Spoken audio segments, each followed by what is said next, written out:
Selamat malam Bapak Ibu Saudara-saudara Shalom. Lebih kita yang bersama-sama boleh stay dengan Gereja Toraja Jemaat Satria Kasih, kita bertemu kembali dalam program Renungan Malam. Semoga Bapak Ibu Saudara-saudara kita masih dimampukan untuk terus hidup saling mengasihi. Begitu sangat indah hidup dengan kasih. Dengan kasih kita bisa melakukan apa saja buat kebahagiaan dan sukacita orang lain. Dan bahkan karena kasih kita itu, kita tidak lagi memperhitungkan hal-hal yang lain, keuntungan diri kita sendiri. Tetapi dengan kasih kita bisa berkorban untuk orang lain. Alangkah indahnya hidup dalam kasih. Malam hari ini kita akan merenungkan firman Tuhan terkait dengan itu. Oleh karena itu mari kita terlebih dahulu kita memohon, kita berdoa. Mari berdoa. Engkau lebih dulu mengasihi kami ya Bapa di sorga, dan dengan kasih-Mu kami boleh bersuka cita. Dengan kasih-Mu kami boleh menikmati begitu banyak berkat-berkat yang ada Engkau berikan kepada kami. Dan karena kasih-Mu lah juga kami mengucap syukur dan datang kepadamu memuji memuliakan nama-Mu, merindukan-Mu selalu, merindukan kebenaran firman-Mu. Layakkan kami sertai kami akan firman-Mu yang akan kami baca, kami renungkan bersama. Ampuni kami di dalam nama Tuhan Yesus kami berdoa. Amin. Mari kita baca Bapak Ibu Saudara-saudara kitab surat kiriman Rasul Paulus kepada jemaat yang ada di Tesalonika. 1 Tesalonika pasalnya yang kedua, ayatnya yang ke-8. 1 Tesalonika pasal 2 ayatnya yang ke-8. Demikianlah kami dalam kasih sayang yang besar akan kamu, bukan saja rela membagi Injil Allah dengan kamu, tetapi juga hidup kami sendiri dengan kamu, karena kamu telah kami kasihi. Amin. Demikian firman Tuhan. Tuhan akan menolong kita. Bapak Ibu Saudara-saudara, mari renungkan firman-Nya. My life for you too. My life for you too. Hidupku untukmu juga. Ada pepatah, demi cintaku padamu lautan luaskan ku seberangi, gunung tinggi kan ku daki. Bapak Ibu Saudara-saudara, kalau orang sudah terlanjur sayang, kalau orang sudah terlanjur cinta, tak peduli apapun yang terjadi, tak peduli walaupun besarnya sulitnya tantangan rintangan yang ada, walaupun mata angin melawan, maka dia akan terus bertahan dan menyatakan bahwa dia begitu sangat mengasihi, sangat mencintai, sangat menyayangi. Dia akan terus melakukan apapun, bahkan dirinya sendiri pun bisa dikorbankan. Demi cintanya Tuhan kepada manusia, sehingga ia rela menyatakan cintanya dengan mengorbankan anaknya yang tunggal untuk kita. Bapak Ibu Saudara-saudara, dalam bacaan kita, ungkapan tadi itu Paulus banget. Itulah Paulus, orang yang menikmati sukacita keselamatan di dalam Kristus, orang yang sudah menikmati dan merasakan karunia Tuhan yang begitu luar biasa, kasih dan pemeliharaan Tuhan, pengampunan yang datang kepadanya, keselamatan yang Tuhan berikan kepadanya, cinta kasih, sayang Tuhan. Sampai-sampai Paulus mengatakan, celakalah aku kalau aku tidak memberitakan Injil. Artinya dalam cara sikap hidupnya, Paulus berkomitmen menyatakan bahwa dia juga mencintai Kristus yang lebih dahulu mencintai. Dia juga sayang kepada Kristus yang lebih dulu menyayangi. Dia juga sangat mengasihi Kristus, di mana Kristus sudah lebih dahulu mengasihi Paulus. Bukan berarti membalas, tetapi respon Paulus akan sukacita kasih yang luar biasa itu kepada dirinya. Dengan cara apa?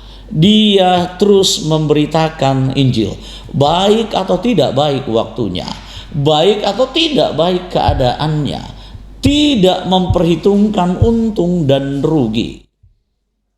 Banyak orang, Bapak Ibu, saudara-saudara, melakukan sesuatu dengan memperhitungkan untung dan rugi. Melakukan sesuatu dalam tanda kutip dalam konsep bisnis. Dalam konsep bisnis, orang melakukan sesuatu karena dia ingin mengalami keuntungan, dia ingin mendapatkan keuntungan. Nah, dalam bacaan kita, Paulus tidak memperhitungkan itu. Dia terus berjuang menyatakan kasih Allah itu yang luar biasa. Kasihnya kepada Tuhan dengan cara memberitakan Injil kepada orang-orang lain, kepada banyak orang, bukan hanya kepada orang Yahudi, tetapi juga kepada bangsa-bangsa yang lain. Bapak, Ibu, saudara-saudara yang kekasih di dalam Tuhan, motivasi dan semangat yang begitu menggebu-gebu, yang begitu luar biasa, tidak padam, tetapi hatinya berkobar-kobar untuk terus memberitakan kasih Allah itu, untuk terus menyatakan bahwa dia mencintai Tuhan. Secara khusus dia ingin memperlihatkan itu kepada orang banyak. Begini loh cara mencintai Tuhan. Dan apa yang diperlihatkan? Cara itu diperlihatkan kepada termasuk kepada jemaat yang ada di Tesalonika, untuk memberikan motivasi, untuk memberikan dorongan kepada orang-orang yang ada di Tesalonika, cara hidup mencintai Tuhan yang sudah mencintai kita. Nggak perlu memikirkan untung rugi. Bahkan tantangan dan rintangan, bahaya pun tidak menjadi persoalan. Dia tidak peduli dengan berbagai macam hal itu, dengan tantangan itu, dengan kesulitan-kesulitan yang ada sebagai rintangan Paulus untuk merespon kasih Tuhan yang luar biasa. Dan ternyata kasih itu diperlihatkan juga bagaimana ia mengasihi, mencintai orang-orang Tesalonika yang dia tidak kenal, yang bukan siapa-siapa. Dalam tanda kutip mereka adalah orang lain. Tetapi kok dia melakukan apapun untuk mereka. Nyawa bahkan rela dia korbankan, dia nggak peduli lagi tentang itu. Karena apa? Karena dia juga mencintai orang-orang Tesalonika. Inspirasinya adalah kasih Kristus yang sudah dia terima, sudah dia nyatakan, yang tanpa pandang bulu siapa, yang tanpa pandang muka siapa Paulus itu. Ini yang diekspresikan, diperlihatkan, dinyatakan oleh seorang Paulus kepada Tesalonika. Bapak, Ibu, saudara-saudara, kalau sudah terlanjur sayang, apapun bisa kita korbankan. Tuhan sudah terlanjur sayang kepada kita. Dan Dia melakukan cara yang luar biasa, menyatakan bahwa Ia begitu sangat mengasihi kita. Itu adalah orang-orang yang mengasihi Tuhan. Dan kasih Tuhan yang sudah Tuhan anugerahkan harus kita juga nyatakan sebagai bentuk sukacita dan syukur kita. Bagaimana kita mengasihi dan mencintai, berbagi kasih bagi orang lain. Kita akan berbuat baik, bahkan berbuat yang terbaik untuk orang lain tanpa mencari-cari keuntungan. Dengan kata lain, kita akan tulus menyatakan itu. Sehingga memang benar, hidup orang percaya itu adalah juga untuk orang lain. My life for you too. Hidupku juga untukmu, sukacitaku juga untukmu. Bapak, Ibu, saudara-saudara, mari mengasihi tanpa batas, tanpa sekat, tanpa melihat perbedaan. Mari mengasihi sesama kita dengan tulus, dan kita bisa melakukan apa saja untuk sukacita dan kebahagiaan orang lain. Roh Kudus memberkati kita. Amin. Mari Bapak, Ibu, saudara-saudara yang kekasih di dalam Tuhan, kita bersukacita atas firman-Nya. Kita nyanyikan pujian dengan judul lagu Hidupku Bukan Aku Lagi.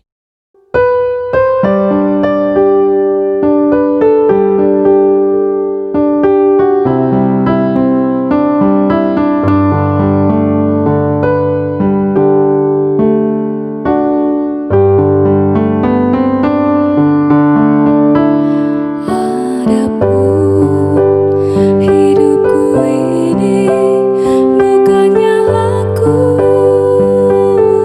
lagi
Mari kita bersukacita dan kita bersyukur, kita berdoa. Kita berdoa. Puji syukur kepadamu ya Bapa di sorga, Allah yang begitu sangat baik. Terima kasih firman-Mu. Terima kasih waktu yang indah untuk merenungkan firman-Mu ini. Tuhan sudah mengasihi kami. Kami pun harus mengasihi-Mu. Dan bagaimana juga kami mengasihi sesama kami. Sehingga kami juga bisa berbuat lebih banyak untuk sukacita dan kebahagiaan orang lain. Ya Bapa di sorga, lewat cara dan sikap hidup kami, orang lain akan mengenal siapa kami, dan orang lain akan tahu siapa Engkau sebenarnya. Ya Bapa di sorga, mampukan kami yang lemah ini, mampukan kami yang begitu sangat terbatas. Dipuji dimuliakan nama-Mu, berdoa juga buat seluruh umat-Mu dimanapun mereka berada. Tuhan tahu hidup mereka, Tuhan tahu pergumulan mereka, Tuhan tahu kebutuhan mereka, Tuhan tahu harapan-harapan mereka. Berbuatlah sesuai dengan cara-Mu yang begitu sangat mengasihi kami. Kami serahkan hidup kami, pelayanan kami, Tuhan berkati. Ampuni kami di dalam nama Tuhan Yesus kami berdoa. Amin. Puji syukur firman-Nya sudah kita dengarkan. Mari kita tabur kasih dengan penuh ketulusan. Kita nyatakan kebenaran firman Tuhan Injil itu kepada semua orang. Nama Tuhan yang akan dipuji, nama Tuhan yang akan dimuliakan. Selamat malam, shalom, dan sampai jumpa. Tuhan Yesus memberkati.